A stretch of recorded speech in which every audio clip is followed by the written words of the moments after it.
Ladies and gentlemen, the very word secrecy is repugnant in a free and open society, and we are, as a people, inherently and historically opposed to secret societies, to secret oaths, and to secret proceedings.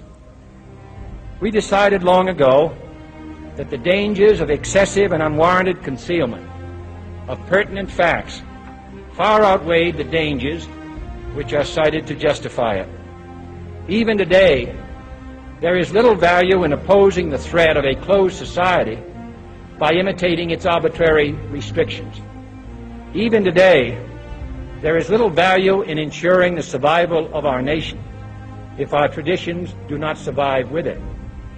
And there is very grave danger that an announced need for increased security will be seized upon by those anxious to expand its meaning to the very limits of official censorship and concealment. That I do not intend to permit to the extent that it's in my control. And no official of my administration, whether his rank is high or low, civilian or military, should interpret my words here tonight as an excuse to censor the news, to stifle dissent, to cover up our mistakes, or to withhold from the press and the public the facts they deserve to know.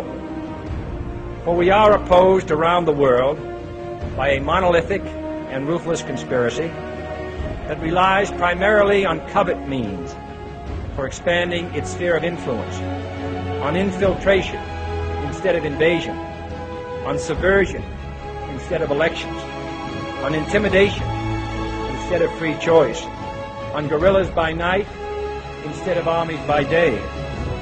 It is a system which has conscripted vast human and material resources into the building of a tightly knit, highly efficient machine that combines military, diplomatic, intelligence, economic, scientific, and political operations.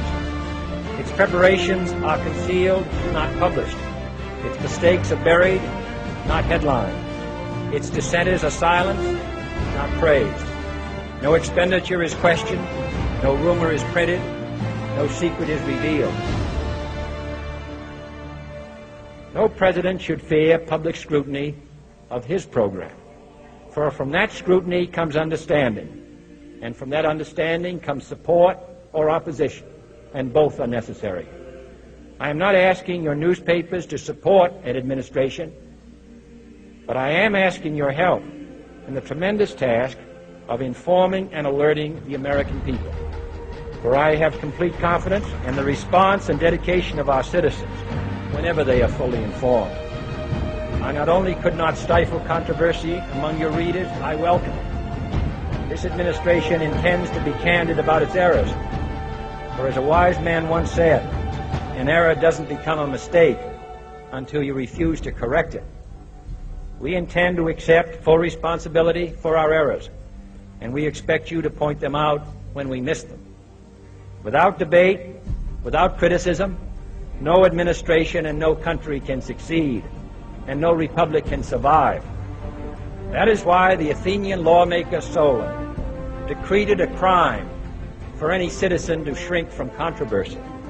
And that is why our press was protected by the First Amendment, the only business in America specifically protected by the Constitution, not primarily to amuse and entertain, not to emphasize the trivial and the sentimental, not to simply give the public what it wants, but to inform, to arouse, to reflect, to state our dangers and our opportunities, to indicate our crises and our choices, to lead, mold, educate, and sometimes even anger public opinion.